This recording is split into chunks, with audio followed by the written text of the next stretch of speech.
Hello student, आज मैं आपको इस वीडियो में घात और घातांक के नियम बताने वाला हूं। तो अलग अलग यहाँ पर मैंने नियम लिख रखे हैं और उस पे आधारित आपको दो दो एग्जाम्पल करवाने वाला हूं। और ये सारे के सारे प्रश्न 7th क्लास के बाद प्रत्येक क्लास में तथा कंपटीशन एग्जाम में हर बार आपको देखने को मिल जाते हैं। तो प्रत्येक प्रश्न बहुत अच्छे से समझिएगा, हर एक प्रश्न आपको अच्छे से समझ आएगा। तो आइए स्टार्ट करते हैं। तो पहला नियम होता है ए की घात m गुणा ए की घात n। अब सबसे पहले हम यहां पर देख लेंगे कि इन्हें हम बोलते क्या है। तो नीचे वाला जो a लिखा हुआ है इसे हम बोलते हैं आधार। क्या बोला जाता है? आधार। और ऊपर वाला जो होता है उससे हम बोलते हैं घात। तो यहां पर क्या है, आधार समान है क्योंकि यहां भी a है यहां भी a है। और क्या हो रहा है? गुणा। तो आधार जब समान हो और गुणा हो रहा हो तो घातों को हम जोड़ देंगे। तो क्या हो जाएगा? a की घात m प्लस n। अब इस पे आधारित हम पहला प्रश्न देख लेते हैं। जैसे यहां पर दिया है आपको 5 की घात 7 गुणा 5 की घात 3। तो यहां पर आधार कैसा है देखिएगा, नीचे वाली संख्याएं कैसी हैं? समान। मतलब आपका आधार समान है और क्या हो रहा है? गुणा हो रहा है। तो घातों को आपको जोड़ देना है। तो क्या हो जाएगा? 5 की घात 7 प्लस 3, 7 प्लस 3 तो बराबर 5 की घात 7 और 3 को जोड़ेंगे तो कितना आएगा? 10। अब आपके मन में प्रश्न आ रहा होगा कि अगर घात माइनस में हो तो क्या करेंगे? तो दूसरा प्रश्न हम देख लेते हैं। 2 की घात माइनस 4 गुणा 2 की घात 6। तो यहां भी हम देखेंगे आधार कैसा है? समान। और क्या हो रहा है? गुणा। तो घातों को हम जोड़ देंगे तो क्या आएगा? 2 की घात माइनस 4 और 6 को हम जोड़ेंगे तो क्या आएगा? माइनस 4 और 6 मैं लिख लेता हूं और जोड़ना है तो क्या लगा लेंगे? प्लस। बराबर 2 की घात माइनस प्लस क्या होता है? माइनस। तो 6 में से 4 माइनस करेंगे कितना आएगा? 2। और चिन्ह वही आता है जो बड़ी के साथ है। तो बड़ा कितना है? 6। 6 के साथ यहाँ प्लस है तो क्या आएगा? प्लस। लेकिन प्लस लिखा जाता नहीं है। तो यही आपका क्या हो जाएगा? आंसर। अब देखते हैं नियम नंबर 2। दूसरा नियम है e की घात m भाग e की घात n। तो यहां भी हम देखेंगे कि आधार कैसा है? दोनों का समान।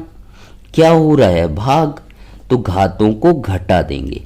जिस प्रकार से आधार समान हो और गुणा हो रहा हो तो घातों को जोड़ देते थे, उसी प्रकार से यहां पर भाग हो रहा है तो घातों को घटा देंगे। तो क्या आएगा? e की घात m माइनस n। अब इसके हम एग्जाम्पल देख लेते हैं।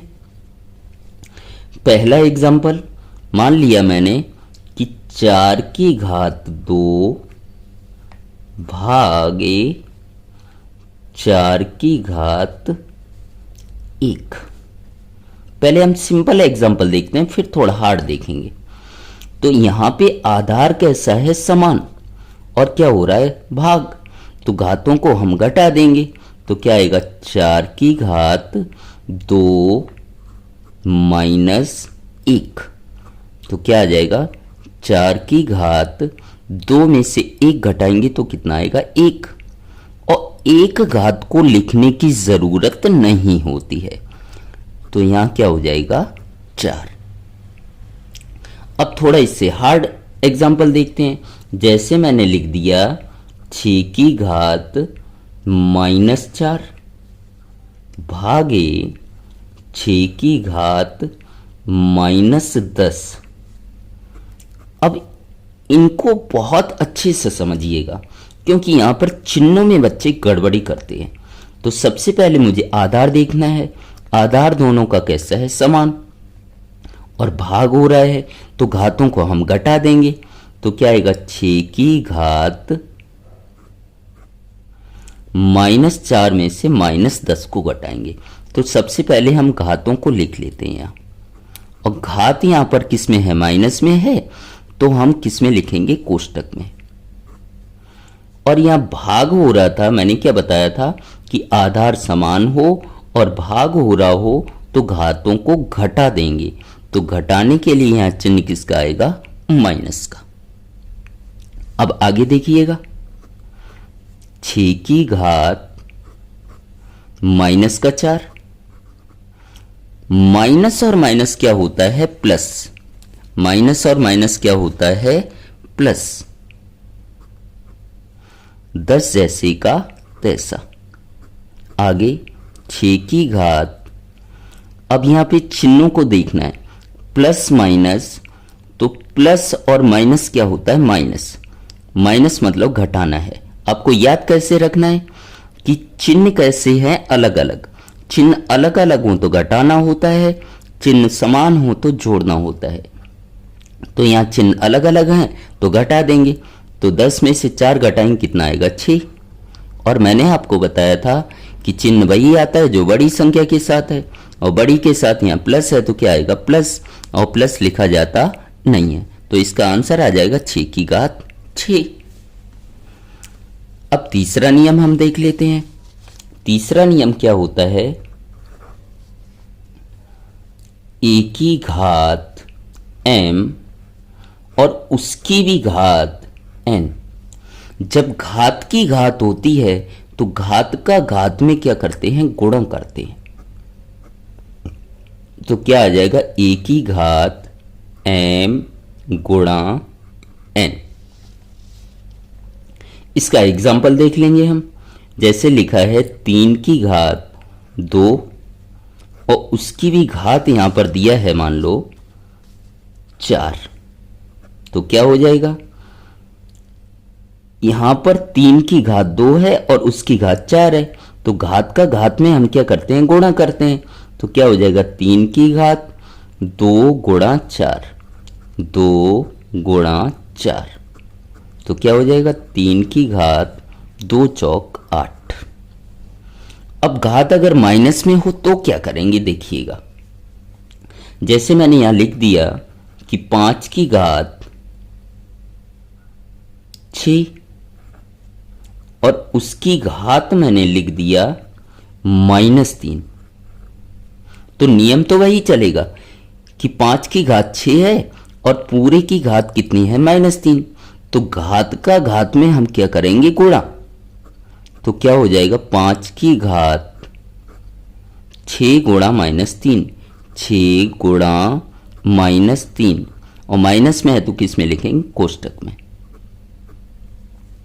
तो इसका आंसर आएगा 5 की घात माइनस है तो क्या आएगा? माइनस, और 6 तिया 18। यहां पर आप ध्यान से समझिएगा कि घात जब भी माइनस की हो, अगर ऊपर माइनस की है तो बटे में ले जाओ तो प्लस की हो जाएगी, और नीचे माइनस की है ऊपर ले जाओ प्लस की हो जाएगी। मतलब ऊपर से नीचे लाओ या नीचे से ऊपर ले जाओ, घात का चिन्ह बदल जाता है। तो 5 की घात -18 ये कहाँ है? ऊपर। तो इसे अगर हम बटे में ले जाएंगे तो घात का चिन्ह बदल देंगे, तो यह माइनस का है तो किसका हो जाएगा? प्लस का 18। अब ऊपर कुछ भी नहीं बचा तो कितना लिख देंगे? 1। तो यहां पर 1/5 की घात, चिन्ह कभी प्लस का लगाया नहीं जाता तो क्या लिख देंगे? 18। यही आपका क्या होगा? आंसर। अब बढ़ते हैं लास्ट नियम की ओर कि a की घात 0 बराबर होता है 1। किसी की भी घात 0 हो उसका मान हमेशा 1 होता है। कितनी भी बड़ी संख्या, जैसे मैंने लिख दिया 5 की घात 0, तो इसका मान कितना होगा? 1 होगा। मैंने लिख दिया कि 9999 की घात 0, तो इसका मान भी क्या होता है? 1 होता है।